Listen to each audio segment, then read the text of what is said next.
న్యాయపరమైన డిమాండ్స్ పరిష్కరించాలని కోరుతున్న ఉపాధ్యాయులపై కూటమి ప్రభుత్వం కక్ష సాధింపు చర్యలకు పాల్పడుతుందని ఉపాధ్యాయులు ధ్వజమెత్తారు.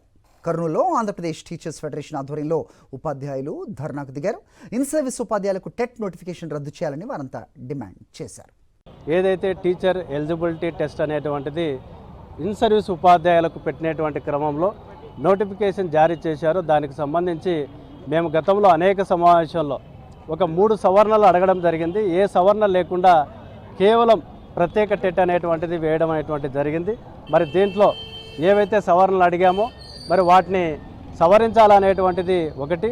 అంతకంటే ముందుగా ఈ దేశంలో రాష్ట్రంలో 30 సంవత్సరాలుగా బోధన చేస్తున్నటువంటి ఉపాధ్యాయులు మళ్ళీ నిరుద్యోగుల మాదిరి టెట్ ఎలిజిబిలిటీ టెస్ట్ అనేటువంటిది పెట్టడం అనేటువంటి దాన్ని మొట్టమొదటిగా ఖండిస్తూ ఉన్నాం.